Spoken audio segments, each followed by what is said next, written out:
Yeah, hi. Are you able to see the PPT now? Yes, sir. Okay, all right.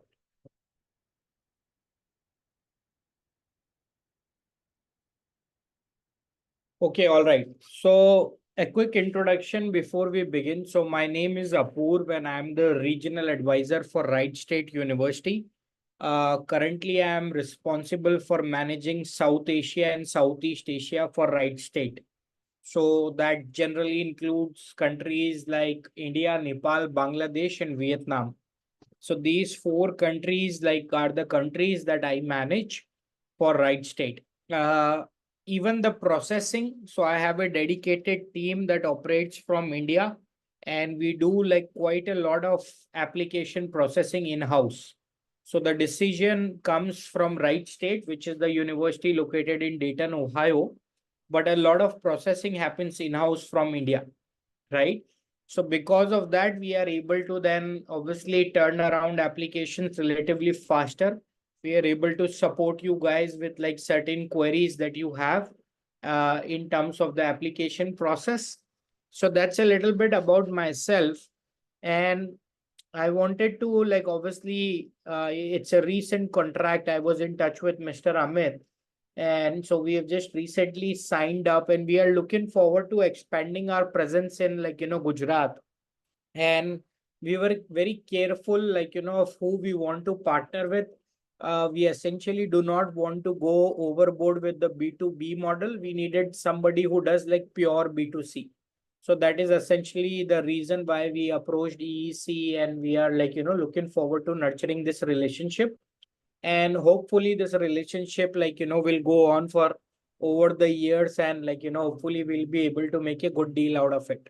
So what I expect from you guys is like to interrupt as many times as you want while I run through the application, the PPT, because it's very boring to like just run through like this PPT, like it's not fun.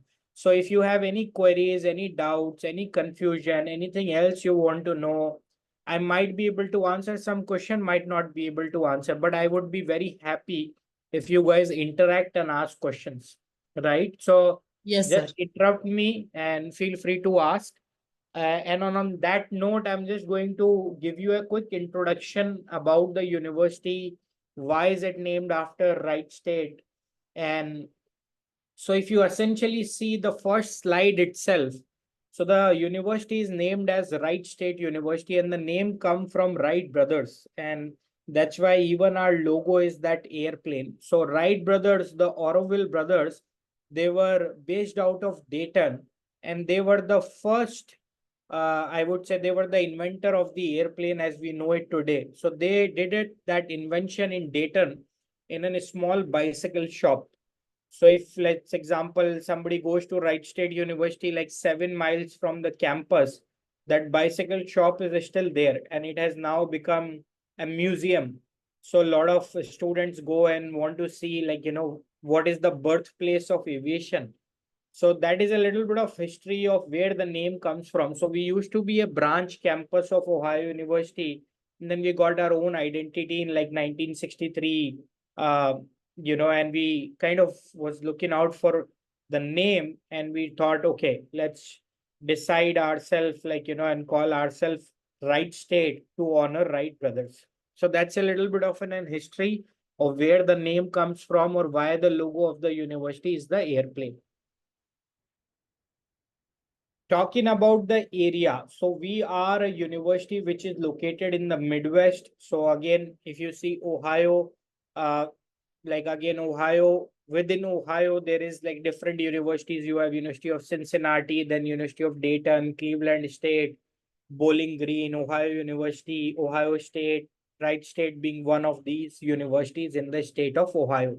And we are like, in a city called Dayton. So Dayton, if you see or know about that, it's sort of an college town, kind of an city. But the good thing about Dayton is that it's very safe. Second, it's very affordable. And third, even the university where it is located, the downtown is only like 15 minutes away. So even if you were to take like a public transport, like a bus, you will be reaching downtown Dayton in 15 to 20 minutes, depending upon the traffic.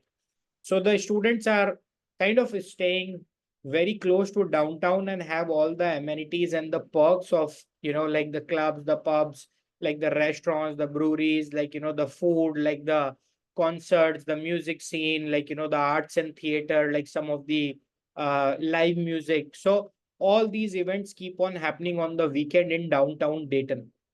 But because we are a university which is in Midwest, and as you traditionally know, because you have been doing counseling for a while, so Dayton is, or the Midwest is very cheap. It's almost half the price that you pay in New York or in terms of California. So a graduate student at Wright State University can pay as low as $400 a month to stay on campus, which is like $5,000 a year, and Oh, that stay. low, sir.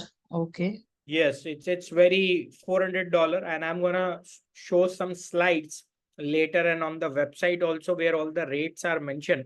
But $400 a month and $5,000 a year is the living expenses in Dayton, Ohio. And that also includes if they are staying on the University Park apartment on campus. It is also going to include their Wi-Fi cost, their like the electricity cost, their and it's gonna be a fully furnished apartment. So they will have a TV, a sofa, then they will have a washing machine, then they will have a dishwasher. So essentially, it's gonna be an apartment that is going to be ready to move in. They don't have to do anything. They just book that housing, they move in there. That's it. No need to make any investment whatsoever. And that is the on campus. If they stay off campus, some student who are willing to share the room with somebody else, they can even get their per month housing cost reduced to like $300 a month.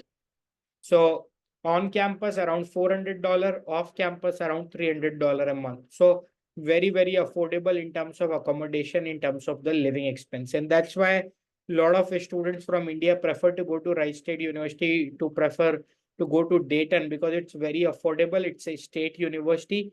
And we also have a dedicated campus police. So it's a 650-acre campus, all like, you will have the police patrol, the cops and everything.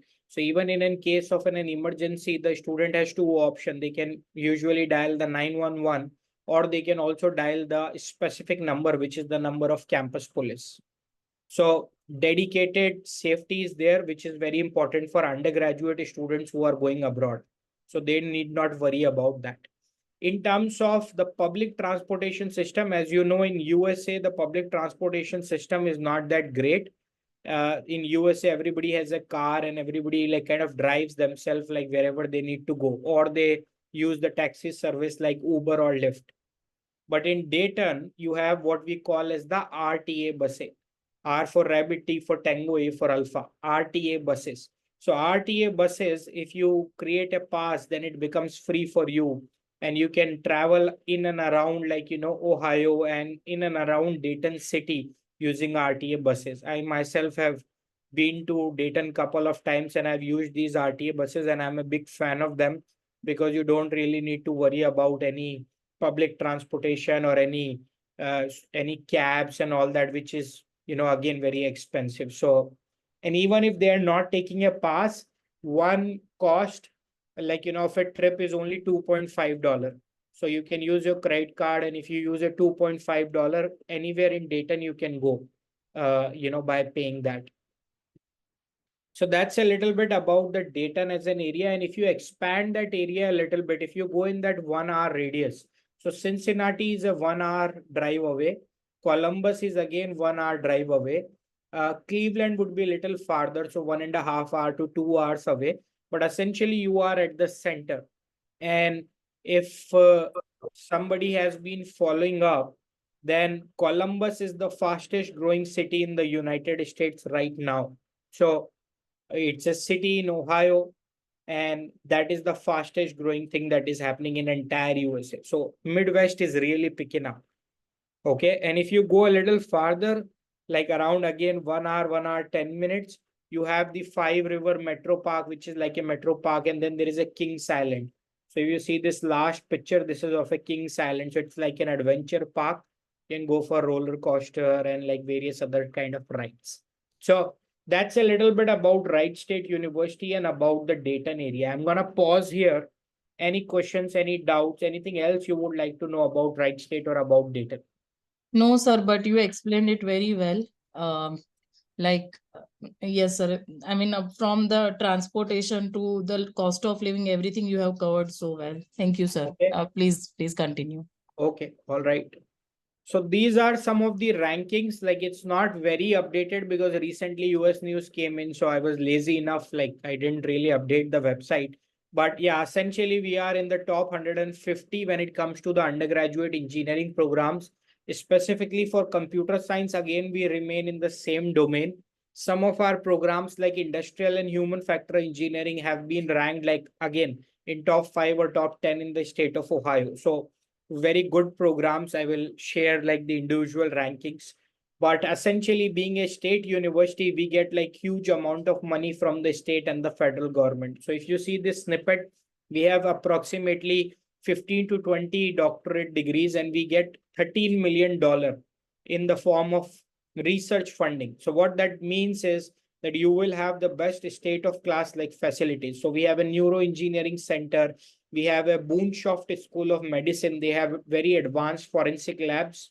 So a lot of people like from Gujarat who prefer to go for pharmacology and toxicology. So we offer a dedicated program, which is Masters in Pharmacology and Toxicology, 2 year program offered by the School of Medicine, and it is a STEM designated program. So they get 3 years of OPT when they complete that program. So very program after computer science, that is the second best program that we have. So Sir, I have one application yes, for this program. So we have recently tied up. So we are applying Right State through some other agents. yeah. So I have one application for this program, but just wanted to ask you like whether you are accepting PTE or not, because the student Yes, appeared we for. do accept PTE. Like I do not remember the exact score for graduate, but if I'm not mistaken, the PTE score that we accept on a graduate level is 57 or higher. Okay, he has 62. Yeah, so So 62 should be basically, fine. PTE is yeah. fine. So And I can also I now can that do the the contract application is directly live, now, right? sorry. So sir, I can do the application directly because Yeah, you can do the application directly. Like, but what you do is like, because the agreement is very recent, right? Like, so essentially there is a question in the application form. Are you working with an international agent? Yes or no? okay. When you select yes, then they need to put EEC there. There is a drop down. But I'm not sure if the drop down will reflect EEC right now. So before you go ahead and submit the application, if you do not see the name of EEC in the drop down, please drop me an email, or you already have my WhatsApp number. So just ping me on WhatsApp before you submit so that I can ask the university to update that thing in the database and we can, work. Okay, But sir, yeah, I the have contract the is live. application ready with me.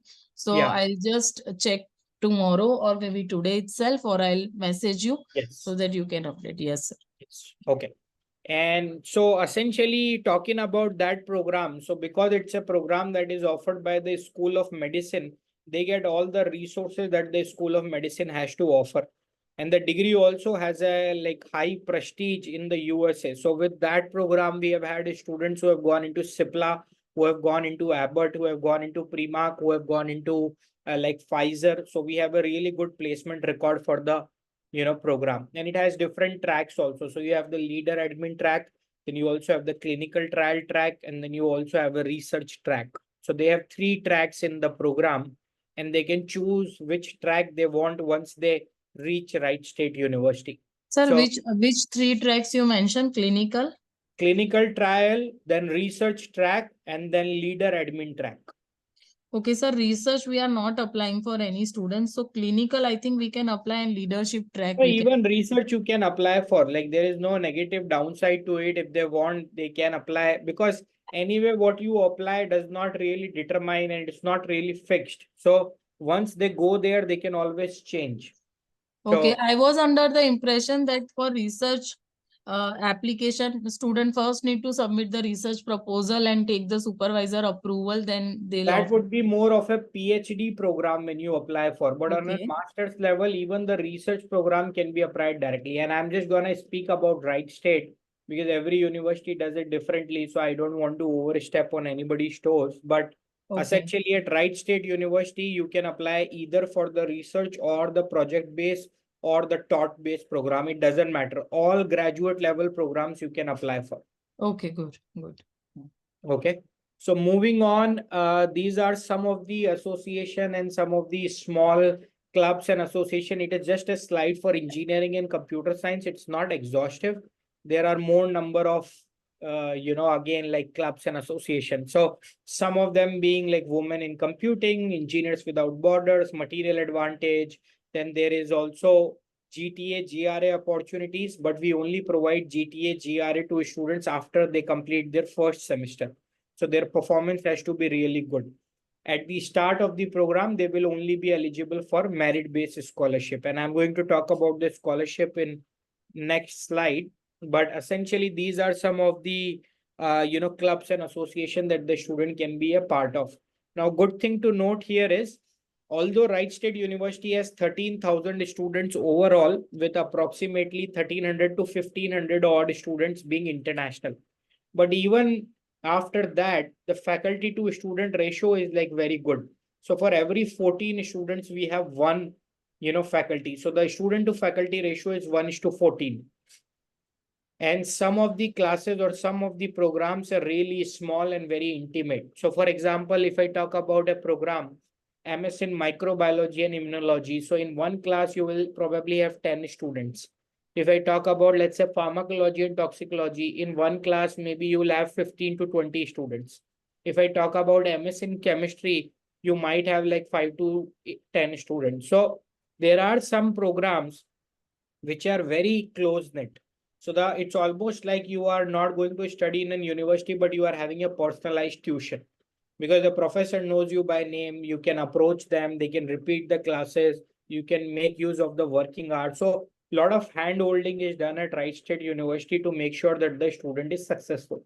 The only exception to that is obviously the most popular programs, like for example, computer science, cybersecurity, data science, computer engineering. So these programs obviously like too many students. So then the class size would be around 40 to 50 students in one class.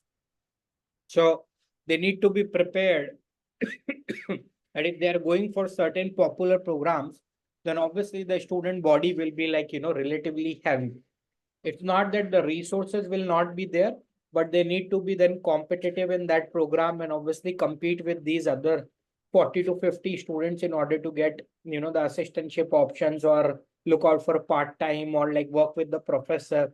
So all these things, then they need to be careful because they are going in a very competitive program. In terms of the requirement, so I'm going to spend a little bit time here in terms of the requirement so that all of you are absolutely clear. We are going to start with the undergraduate program requirement first because those are much simpler to understand. So undergrad is kind of divided into two sort of students. One student is the student who is currently in his grade 12th, right? So in that case, we need the performance of grade 9th, grade 10th, and grade 11th. So we need to see the marks of all 3 years. We do not care about the predicted scores. So we don't need that. What we need is grade 9th, grade 10th, grade 11, and any one English score. So they can take TOEFL, they can take PTE, they can take like IELTS, they can take Duolingo. We don't care. Like any one English proficiency score they need to take. SAT is optional. If they take it, very good. If they don't take it, doesn't matter. It is not going to increase their chances. It is not going to reduce their chances. The scholarship is also not dependent upon the SAT. Everything is on the basis of the GPA, which is their marks in grade 9, 10th, and 11th. If a student, like, this is one kind of an student who is in grade 12th and is applying. What if there is a student who has already completed a grade 12th? In that case, we do not care about grade 9, 10th, and 11th. The only thing that we care about is the grade 12th result. So on the basis of grade 12th result and the English proficiency score, the student will be admitted or denied. Please note, all students who apply to Wright State University for undergrad are automatically considered for merit-based scholarship. The scholarship ranges, we are going to cover up in new slide also, next slide, but just to give you an idea. So you have a $6,000 per year, then there is an $8,000 per year, and then there is a $10,000 per year. So the maximum scholarship that we give is $10,000 per year in the case of undergrad. Sir, I would like to ask two questions here. Number one, this 2 to 2.4 GPA, we consider what, 50 to 55% Yes. or Roughly in that range. So anything that is like 50 or above, the chances of admit are going to be there. Although I personally recommend like keeping the profile 60 or more. But if every now and then there are a case like, which is borderline, feel free to discuss the case with me before you make the student apply. We can try and get you a pre-evaluation done without the application fee payment. And if it's 60% or more, then obviously it's much easier. So you don't need to really check with me. You can just go ahead. Okay, sir, my second question. For 10 plus 3 diploma students, like those who have done 10 plus 3 years of diploma from India and they wants to apply for bachelor's degree in a university, for them the criteria will be same, right? The criteria will be same. Now here is a little bit of an advantage that they will get. So because they have studied one extra year, so essentially there might be some credit transfer that they might get once they reach USA.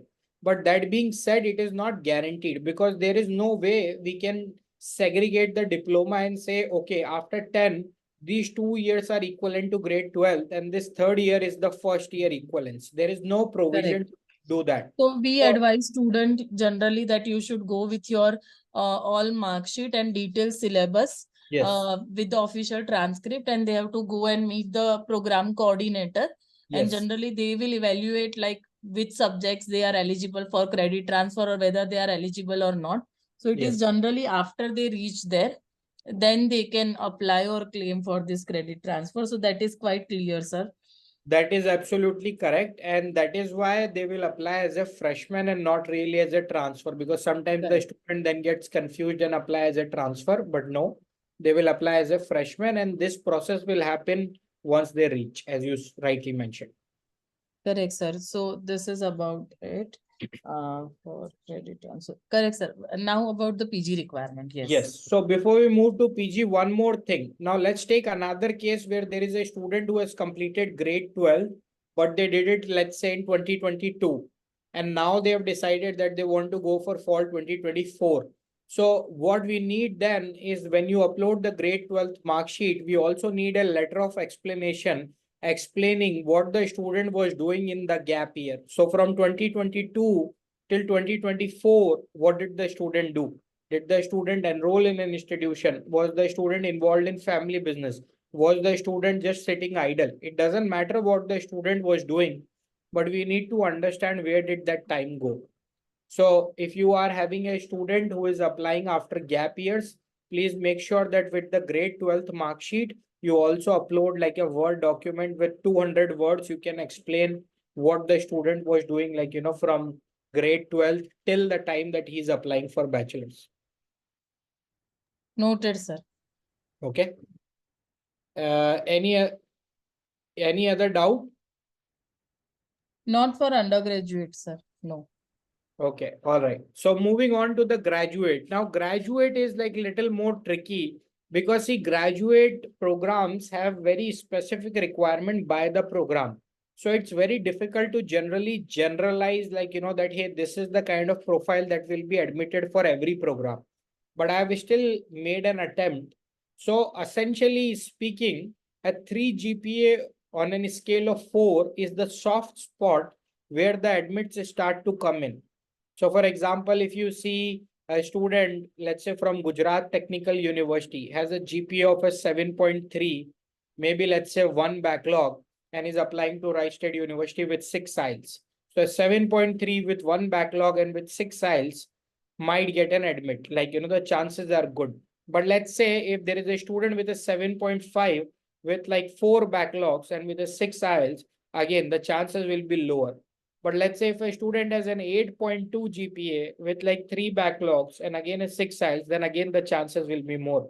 So essentially what is happening is that if the number of backlogs are more, then definitely the GPA has to be really, really high in order to compensate for that backlog. So if you are picking up any file that has generally more than 3 or 4 backlogs, try and make sure that their GPA is above 7.5 or 8. Because the maximum backlogs that we accept is like 7. So if a student applies with like more than 7 backlogs, straight away the application will be denied. But I would say the sweet spot is 3 backlogs. So 3 backlogs is where the chances of the student getting an admit is very high.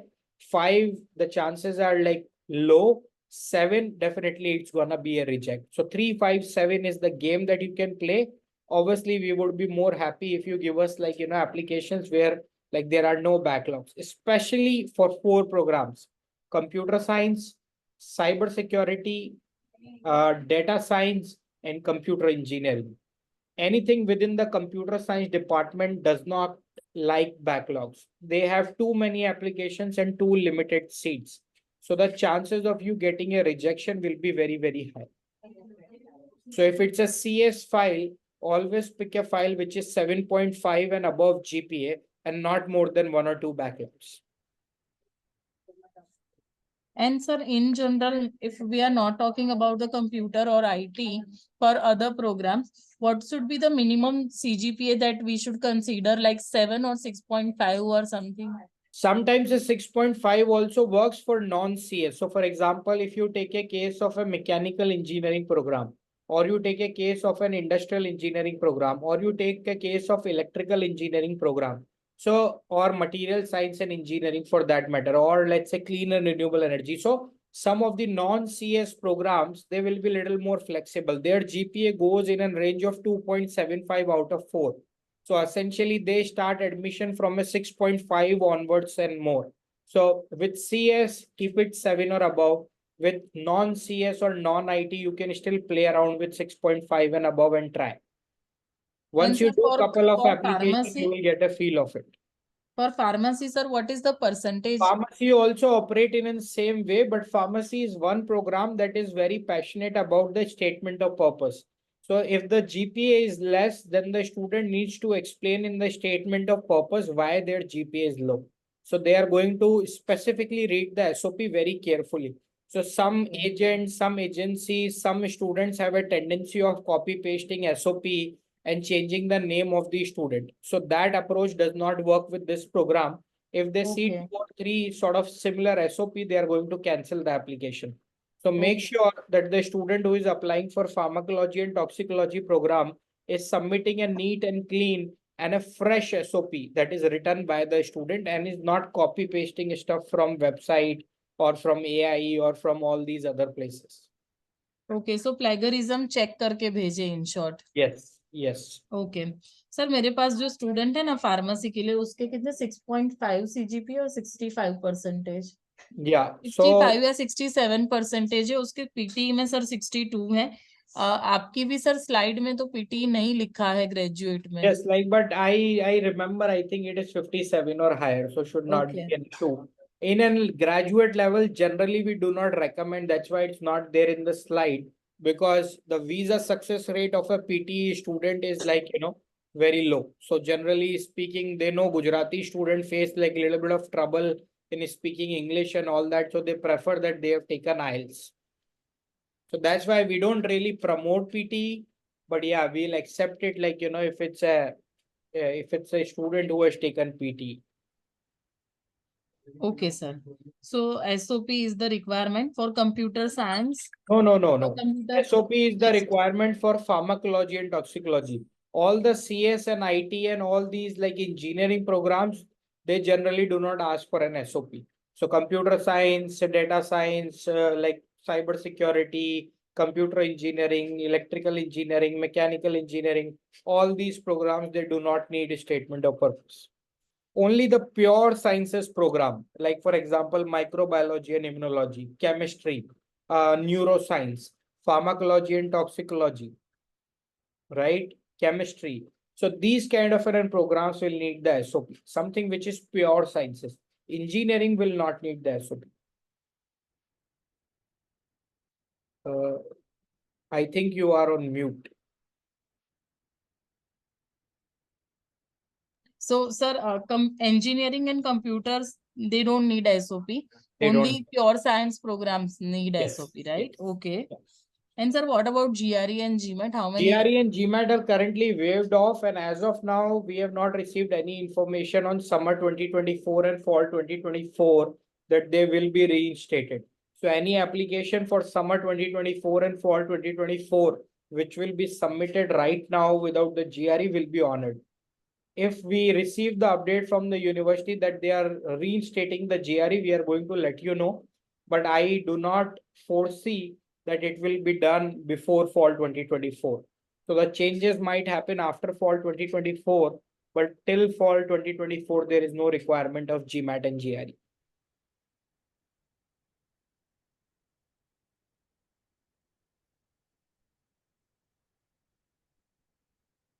Noted, sir. Sir, one more question here. Do you accept 12 plus 3 degree? We do not accept 12 plus 3 degree like from all. There are certain criterias like, we need to have a NACA accreditation. Then the student should also have either the first division or distinction. If those two criterias are there, then like, the possibility is high. But yeah, 12 plus 3 is always taken on a case by case basis. So we cannot really give a binary yes or no answer for that because we need to check by the file. But if a student, the university is not NACA accredited, then it's a straight no. And also in a case where the student is a second division or a third division, then again it is a straight no. So the only case where we might consider it, like let's say a student is from a NACA accredited institution and their performance is also distinction or their performance is also like first division. So really, really smart kid from a really good university. So in that case, the 3 year might work. Okay, sir. I would like to have two more questions here. So for backlogs, computer CS, cyber DSC, they don't accept any backlog. So we should They set. they will probably go with 1 or 2 backlogs max. They are not going to Okay. go beyond that. And And sir, for rest of the programs, for like rest of the programs, you can still experiment till 7. Although I will personally recommend till 5, but every now and then, if there is a student who is very keen and they are like, I don't care, I'm gonna anyway apply and see. So it's okay. You can still let them try and let them apply till 6 or 7. Anybody who is like applying with 8 backlogs, it's a straight no. It's gonna be a waste of application fee. So not even 8, sorry, 7. If they have 7 or more, we straight away reject them. So ask them not to waste their time. okay, so backlog still 7 maximum. Yeah. आता उन्हीं backlog कितने चाहिए? Any backlogs? Nothing. And on the backlog front, that is the reason when they are going to submit the application, we do not want the transcript. What we need is the individual semester wise mark sheet of all the semesters combined in a single PDF. So if they have taken one semester, then they got the backlog. Then again, they took the first semester and they again cleared it. So this is how the order will look like. The first mark sheet with the backlog, then the second with the backlog attempt marks, and then third, the final mark sheet of clearing that first. So we need to see the entire history of the student. We do not, skip the backlog count. So the transcript won't work. If you are going to upload transcript, it is going to delay the review process, because we are not going to process the application until and unless we get the individual semester-wise mark sheet. Okay, and sir, for postgraduate also you need a letter of explanation for gap. Not really. Like, this is only for the undergrad. Like, so graduate student, it's fine. They can, because generally speaking, after doing their graduation, either they will apply for university directly. Sometimes they apply, their visa does not get through, so they want to go in the next year, or they are working in job and they want to apply after 1 or 2 years of experience. So for graduate, there is no need for any explanation. It is only a requirement for undergraduate students. Yes, sir. So requirement is quite clear, sir. We'll Okay. move on. Any other query anyone else have? Please feel free to unmute and ask, like undergrad, grad, any confusion, any doubt.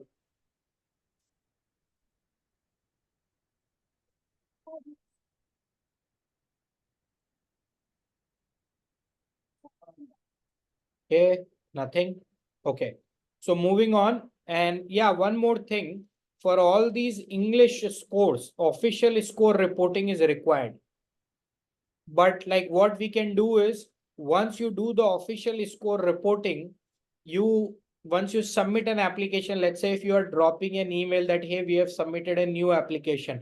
Once you drop that email, you can then attach the IELTS score or the Duolingo PDF or the PTE PDF there. So we can help you in expediting and attaching that English proficiency score on the file relatively sooner. But the official score reporting will still be required. And that's unfortunate because a lot of fake documents, a lot of, again, like, fake IELTS and whatnot. So we need to make sure we are verifying all these scores. So official reporting is going to be required. If they are taking Duolingo, then anyway, it's free. So they don't need to worry.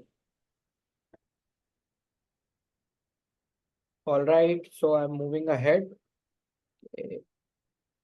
This is the tuition fee for us. So this is again like one of the USP of Wright State University. So I'm not sure how many of you have recruited for Wright State University before via, like, let's say sub agent or other partners and all. But the graduate tuition fee for us is approximately $14,000 a year. Now, please note that this is the fee for 12 credits. So make sure you calculate and prorate the fee for 30 credits.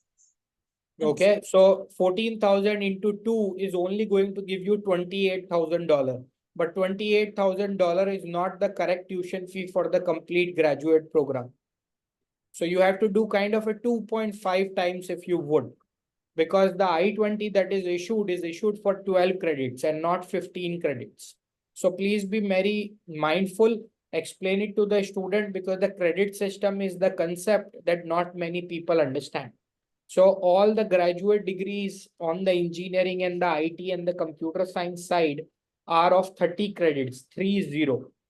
So for 30 credit, approximately a student is going to pay around $33,000 for the complete program in terms of tuition fee. And on a 33,000 or if I'm rounding it off to $35,000, on a $35,000 tuition price, they can get as maximum as up to $10,000 in the form of a scholarship. So their effective tuition fee can come to as low as $25,000. Only the tuition fee. Obviously, they need to then add another, like, $5,000 to $6,000 more for books and health insurance. So in total, everything inclusive, if I talk about, let's say, the tuition fee, then the books, then the health insurance and everything, then the cost comes around 40,000. And from 40,000, you can subtract 10,000 as a scholarship for 2 years. So the actual cost that a student pays is $30,000 for 2 years, $15,000 per year in the form of tuition. So this $10,000 scholarship, So this okay, $10,000 scholarship is for undergraduate, $5,000 is for graduate, right? Yes, because we are discussing, like, the cost for the complete 2-year program. That's why I'm like giving you the scholarship also of the complete Okay, program. so this is per year scholarship. This is the per $5,000 year. is per year. So for 2 years, it will be $10,000. So, Yes, sir, that is this correct. will this be a entrance scholarship or it's a merit based scholarship? Like how So it it is a goes? merit-based scholarship that we offer both on undergraduate and graduate level. So how does it work? I'll also explain. Or let me just see if I can reshare my screen. So that would be easier for you to.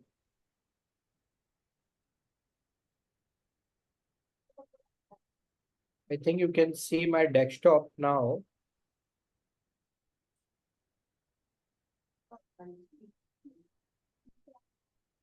So if you were to go to, let's say, scholarship,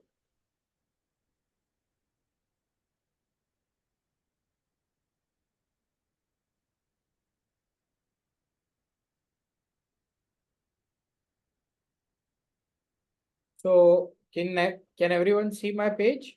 Yes, sir. Okay, so if you see the criteria here, it's very clearly specified how does the scholarship work.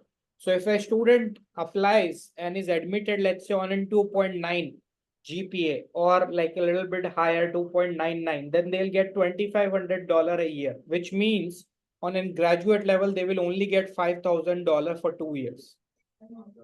But if their GPA is 3 and above, then they will get $5,000 per year, which means they are going to get $10,000 for 2 years. Sir, generally this 3 GPA is what? Like Three in GPA GPA generally is like convert, it will be 75 or more. huh? Generally like 70 or 75% or more on a scale of 100, depending upon the quality of an institution. Okay, 70 to 75. That means our 7.5 to 8 GPA we would CGPA we would consider. So if it Yes. is 7.5 to 8 GPA, student will get $5,000 scholarship per year. And Yeah. if it is 99% 2.7 the to student should get. 2.9 is what? 2.7 to 2.9 would be approximately 6.5 to 7.5, between 6.5 to 7.5. Okay. Yeah, because these are rough estimates, right? There is no exact way to know because this is an absolute conversion. And in USA, we do not do absolute conversion because we also need to do weighted averages and we also need to give like some marks for what kind of institution the student is coming from. But yeah, roughly, if you were to estimate, that would be the range that you will operate in, but it's not absolute. So always guide the student, like, saying, hey, 90%, this is what you are going to get. 10% we don't know because 10% even I don't know and 10% even the university does not know. 10% is the gray area that will always be there in US education. Sir, for this tuition fee calculation, I just wanted to understand more. Like $14,000 is for 12 credit plus 14,000 for 12 more credit. 30 credit का master degree होता है तो 6 credit बचे. तो उस Yes. हिसाब से अगर अपने देखेंगे तो फीस अप्रोक्सीमेटली हो रही है. Okay.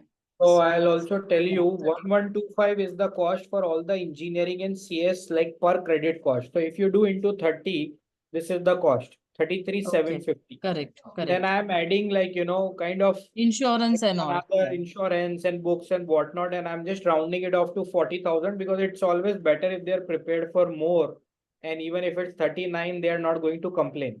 But if Hmm. it's 41, then they'll, be like, hey, whatever. So 40,000 is the number that we play with for the 2 year. And again, as I said, if you get a $10,000 scholarship, then your effective price comes to 30,000. 30,000. Perfect calculation, sir. Now, let's say if you were to go for an MBA program. So now that we are discussing, MBA programs are relatively little more expensive because the MBA program, the cost is going to be $1,245 into whatever is the credit size. So MBA program, let's not take MBA for now. Let's take, for example, this program because this is more popular from Gujarat and also across India. So let me talk about a little bit of this program. So this program is a new program that we launch. It has almost 100% placement rate. It is a business program, 2 year, but it is a STEM program. So a lot of students are getting placed and it's very good. So it's like she is working, Kshitija Shah, again from Gujarat, SMP Global, she is working in. Tahir Lone, he is from Kashmir. He is working in Nielsen. And there is like this domestic student who is working with PLS technology. So this is one good program that is very, very popular right now at Wright State from Gujarat market and also from the down south market. Now, if I go into the academics and the curriculum, you will see that the program is of 24 and then 6, total 30 credits. So if I were to calculate the fee for this program, it will be 37,350. And then again, I'm going to probably add another $6,000 for your health insurance and maybe another $1,000 for your books, right? So these are the fixed costs. So your cost comes to 44,350.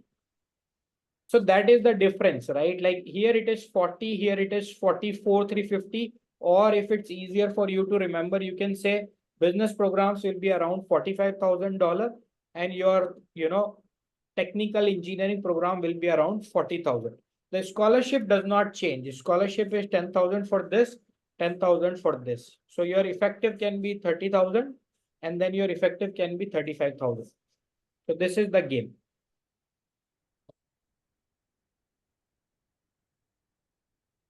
Any confusion in the tuition fee for the business or for the technical or for, and this technical, when I say, I mean like, the MSCS, I mean the IT, I mean the pharmacology, and then I mean like the renewable energy, then I mean the mechanical, the electrical. So pretty much everything engineering, everything that is graduate except business school. So that all will go here. But I will also share this, which is the link, so that you can bookmark it and you can play around with it. So that Sir, it's, can we make a WhatsApp group with you so yeah, that yeah, why not? Yeah, you can definitely do that. so you can share all the important links and information on that group? I'll make Yeah, a yeah, we can do that. Okay, so this is the tuition fee. And now that we are at the tuition fee, let us just also discuss like the undergraduate tuition so that that will also be clear to you. So undergraduate tuition is much more simplified because in undergraduate tuition, you do not need to worry about the credit system because it is flat fee that they charge in undergrad.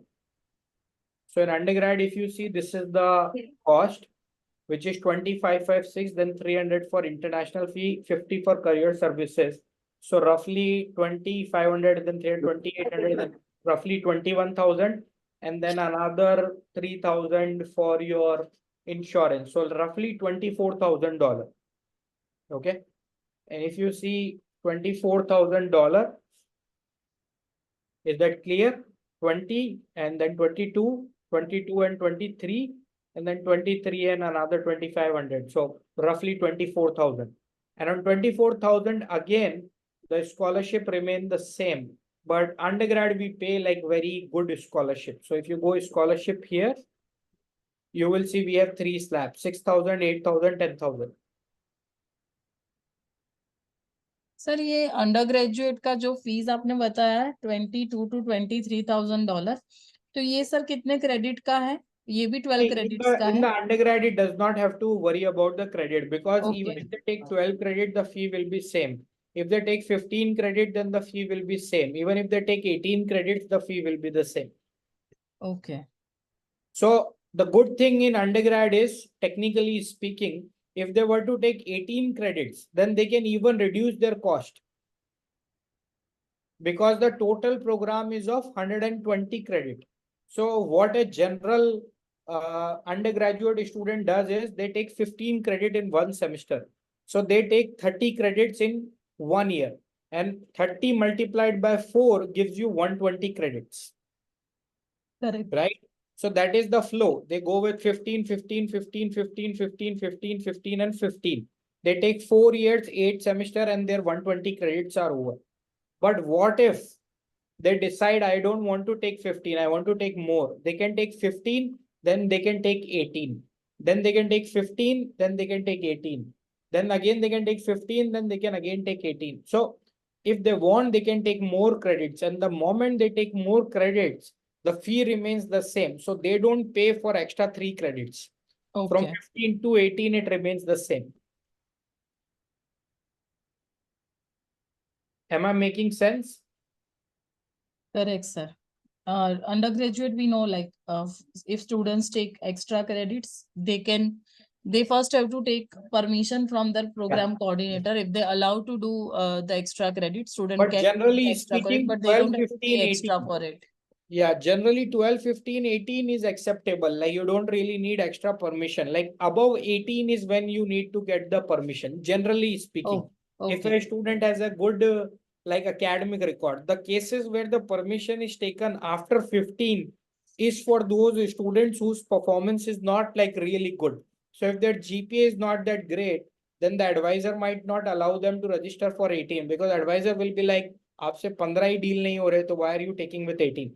Right. Correct. So that is where the approval is needed. But if there is a smart student on a scale of 4 GPA, they're consistently scoring like 3.5 GPA or above in all the 15 credit, then they can go ahead and take 18 credits. Nobody's going to bother them. Sir, this 2.5 to 2.9 is what, like 65% or above? We generally try and keep it like 60 and above so that everybody gets some sort of a scholarship. Okay. And 3 is what, sir? 70%? 3 is like 70 and more, and 3.2 would be 80 or more, roughly. So it's Okay. like kind of 60, 70, 80 on undergrad level. We want to keep everyone happy. Okay. Yeah, It's so renewable. scholarship It's is quite renewable up clear to here. 4 years. So going back to my Excel sheet, so 24,000 roughly is the cost for 1 year. Let's assume that it's a really good student, so they'll get 10,000. So their cost is only going to be 14,000 per year, which is Okay. very affordable. And now that we are discussing this, let me also open up housing in the meanwhile, because I talked about the living expenses, so I can also show you that. So if you see this page, let's say if a student were to stay in a dorm in a community called Woods, and if they are willing to share the room in triple sharing with somebody else, then for one semester they are only paying 2,200 roughly. And let's say if they are staying even for 2 semester, it is only going to be 4,400. So 4,400 divided by 12, it's only 366. That is why I was telling you $400 approx. Okay. Now, obviously, if they want a more lavish life, they are more than welcome. They Yeah, can take best of luck. Hamilton Super Single and they can pay $3,000 for a semester and have a personal room to themselves. Okay. This Now, housing is clear. sorry, housing is clear? How do we apply for it? Like a student Yeah, have yeah, to so it's apply on pretty campus from the simple. Like website. for example, even if you go on Google, you type Wright State Housing like this, you reach here, right? Simple. And then you just simply go here. Somewhere there will be apply for housing somewhere. Apply for housing. Yeah. Just click here, go ahead and start filling out the information, international student. So we also keep like a 30-day commitment, and then there is an option. So essentially this 30-day period is like for people who want to, let's say they are coming and they don't have any place to stay, but they know that after 30 days they will get an off-campus housing. So we can even give them we charge them like $675 and we can give them a 30-day stay.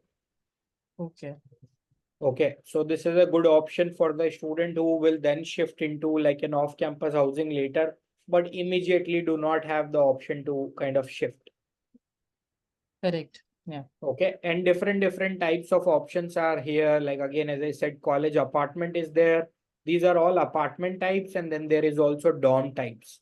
So depending upon where they are more comfortable, they can stay. Generally, graduate student prefer to stay in apartments, and all the undergraduate student they prefer to stay in dorms.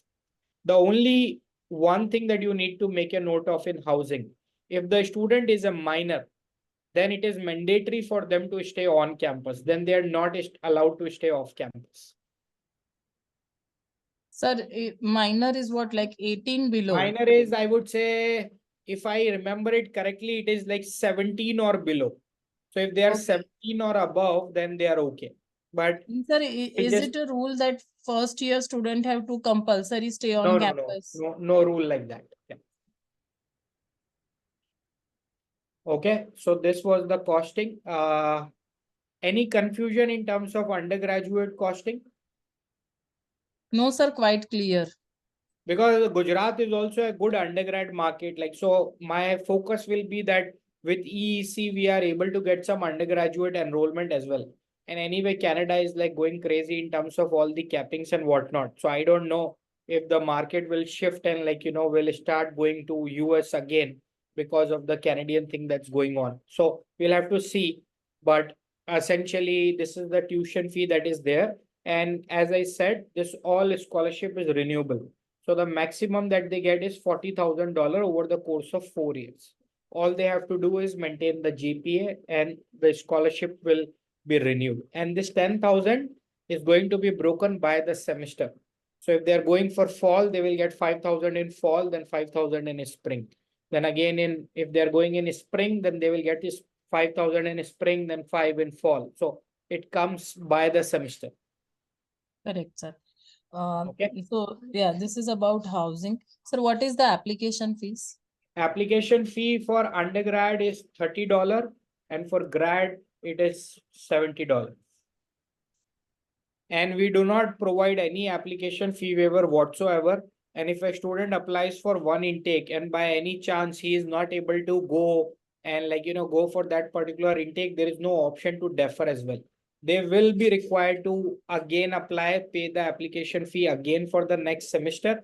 Although that being said, what we are going to do is for that student, the one who is paying the fee again, if they enroll at Wright State University in the second semester, then whatever is the application fee that they paid, we are going to adjust that against their tuition. So they can seek reimbursement or they can again ask for that fee to be provided back to them. But the only condition is then they need to enroll at Wright State. And this we have done because a lot of students have made it a game of deferring. So they differ from X to Y intake, Y to Z intake, from Z to A intake. It's a never ending process. They just keep deferring and never go. So essentially that is the thing. Yeah.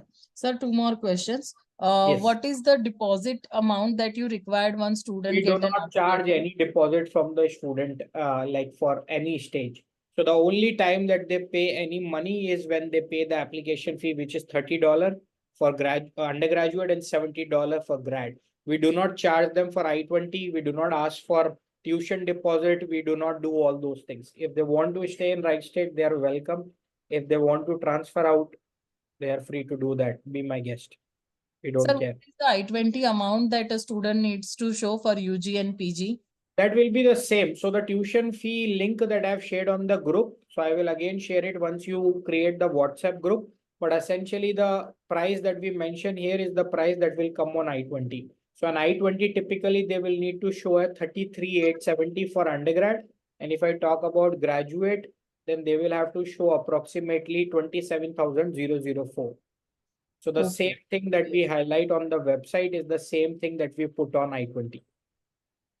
So I think The only thing that we do is we are like little sly in terms of our living expenses. So we put the living expenses very high on the I-20 because we have seen that the visa success rate improves if they are showing like more funding.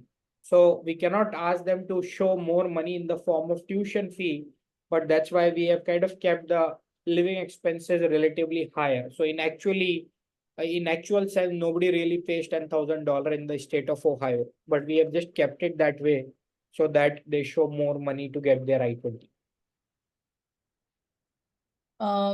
sir, yeah, so what last thing? Okay, so for neuroscience, you have mentioned in between.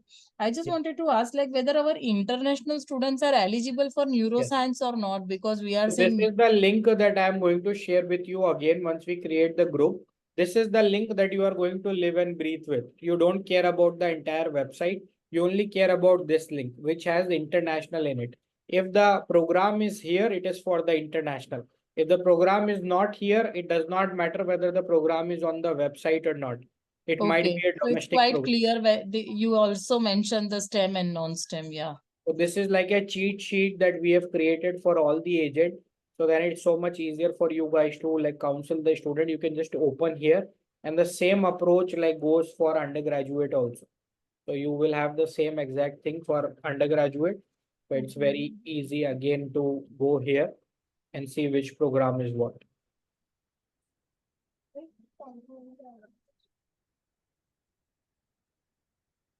Okay. So like for example, even in the business school, a lot of people come to us and they are like, I want business, but I want STEM. So fine, you can go for management information system or supply chain management. Both will be STEM, even though they are offered by the School of Business. Okay, very important link, sir. Can Yeah. please, I already made the group and many of the team members have already joined on Okay. WhatsApp. So you can provide. Once we disconnect from this meeting, I am going to share the couple of important links there. Okay. Okay. Anything else about like the tuition, like of undergrad or the grad or the scholarship of grad, undergrad, anything about? Rukhsana, my part is quite clear, like about the requirement to program to everything. I mean, everything is very clear, sir. Thank you so much for the detailed training. No I problem. really appreciate your efforts. Rukhsana, if you have any questions left, please ask. No, Preksha. Ma'am, I have one question. Yes, please go ahead. Sir, what would be like the processing time to get the offer letter for Processing the time, like graduate? quite frankly, like I don't want to make any commitments per se, but what I can tell you is that the processing time is in our control. And when I say our control is in the India team control or my control. So essentially, depending upon the quality of application, and once we build up the relationship with EEC, we can give you an expedited review. But traditionally speaking, a graduate application takes like 4 weeks. An undergraduate application I can turn around in like 1 to 2 weeks. And if on a case by case basis, let's say you say, sir, there is this one student, I need an offer letter in 2 days. I can also make that happen. But can I make that happen for every case that comes from EEC? Not possible. So I want to set the expectation right. If you are stuck with 1 or 2 cases that you need my help, you are more than welcome. WhatsApp group is there. You ping the app ID there. I'll take care of it. But if you want an expedited review of all the files, not gonna be possible.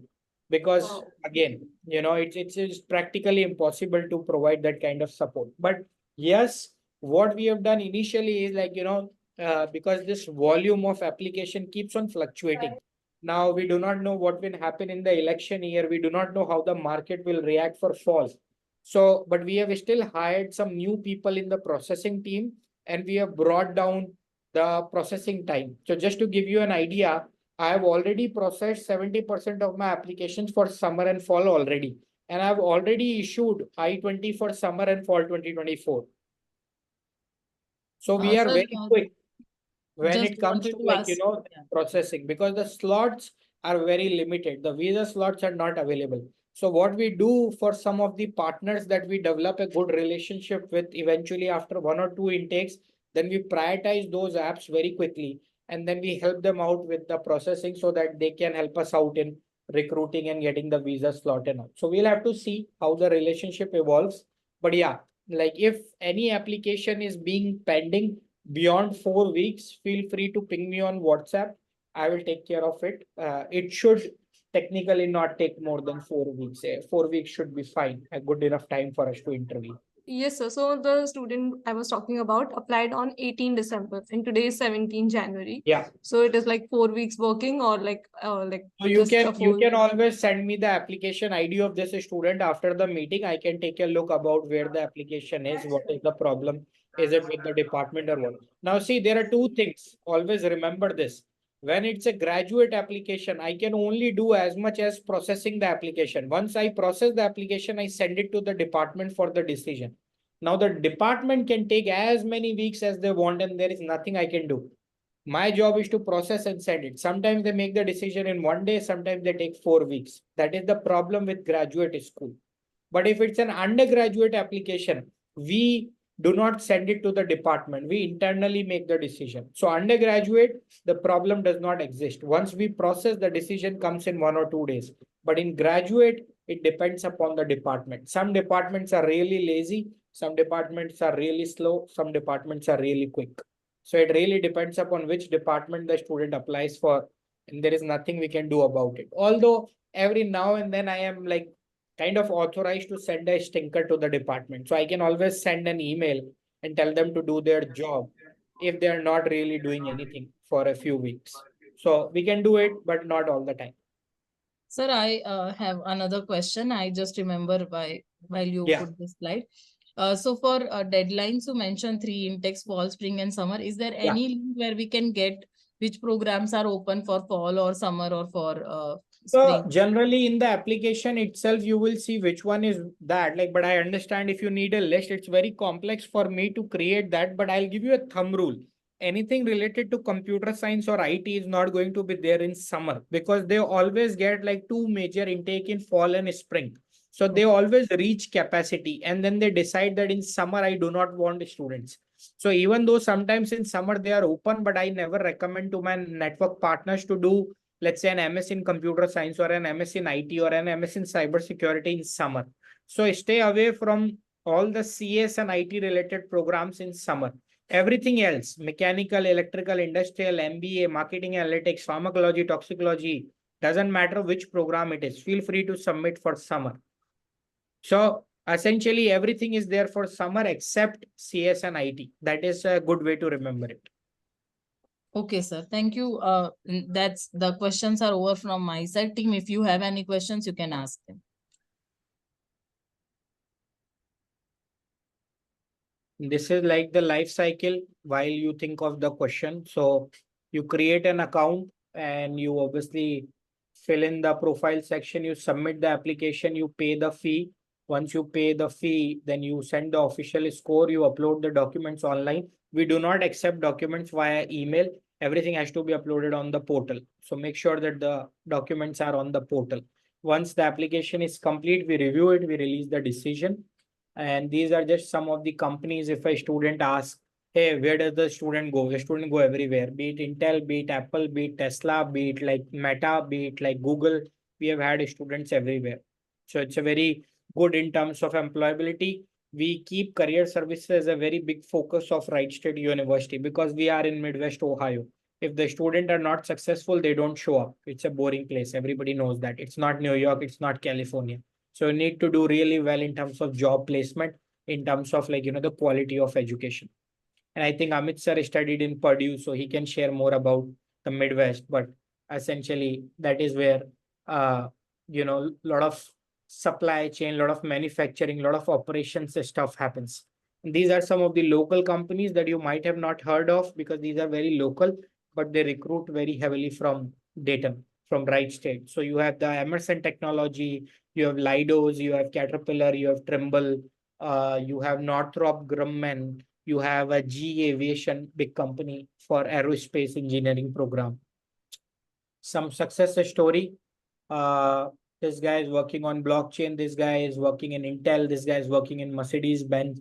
She's doing some research work again in a company. So yeah, that's a little bit about. This is a snapshot. The 13:1 is now changed into 14:1. But essentially, yeah, that's my detail. The correct phone number is this one, 9910982335. So if you have any query, any doubt, feel free to use the group that has been created. I will be very proactive. I generally use WhatsApp. I don't like too many emails because you need to reply to them one by one. So I hate emails. I prefer WhatsApp over email. So you can, ping me there. Only one thing, please remember, the student when they are applying or you are submitting an application, there is going to one very important question, as I said before. Are you working with an international agent? Yes. And then the name of the agent. It has to be EEC.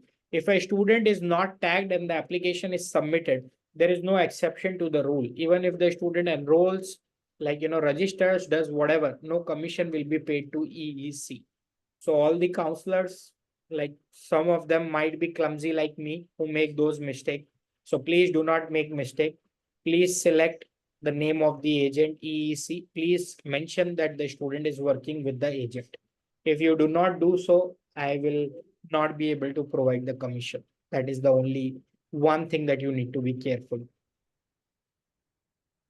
So on that note, I'm going to stop here. I'm going to open the session again for a Q&A. Feel free to ask anything. It can be informal, it can be casual, it can be anything that is bothering you. No wrong questions here in this chat.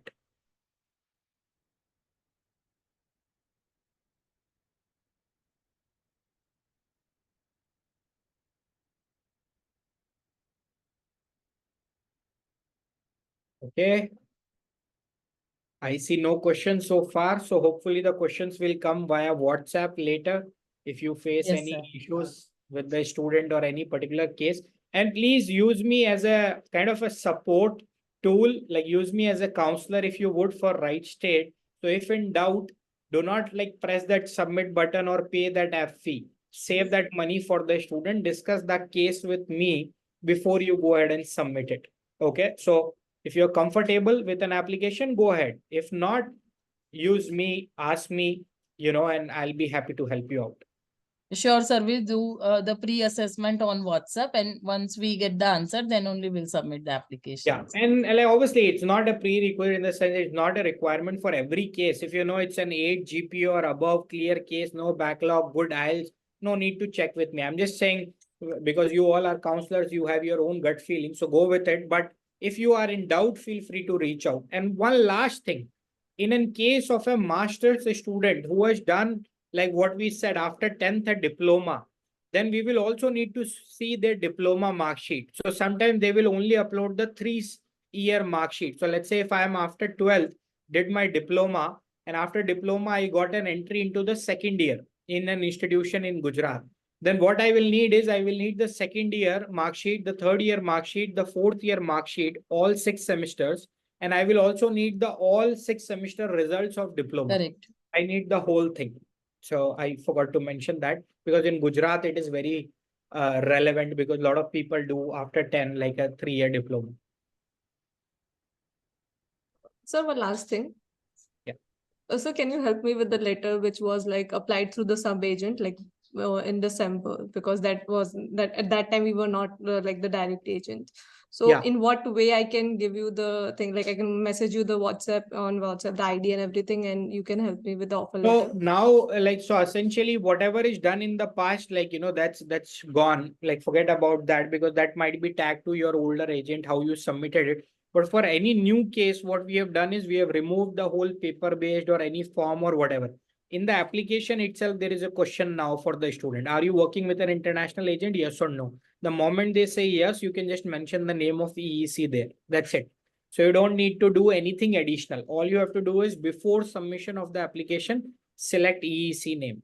And I'm going to check with my team, like, tonight. Yes, See sir, if the we don't name is in want the drop down. to do we are not asking for any change of agent, Yeah. but we just wanted that if you could just follow up or you can just push the application further. That's it. Yeah. Like, so any application that you want to, like, for me to take a look, just put the email ID or the app ID of that student on the WhatsApp group. I can take a look. If that अब is बस the. तुम WhatsApp का group बनाया है ना, डाल देना उसमें. बस वही पूछ रही थी मैम, Yeah. पास्ट एजेंट का Yeah. Test No issues. No issues. You can Okay. put any application ID. Doesn't matter where it was submitted from. That's not an issue. Thank you, sir. Wonderful training, sir. Really appreciate. Thank you. Thank you. No problem. Okay. So we'll be in touch. So thanks a lot for joining in and not dropping by because these trainings sometimes get very boring. I've done quite a few of them. But yeah, like, so thanks for your time. We'll be in touch. If I'm visiting like Gujarat, Ahmedabad, if I plan it, I'll obviously drop by to office, like say a quick hello to all of you. But thanks. Look forward to like, working with you. Sir सिर्फ वो link आप भेज देना ना. हाँ, मैं अभी link सारे भेज देता हूँ आपको WhatsApp पे. Okay, sir. Thank you.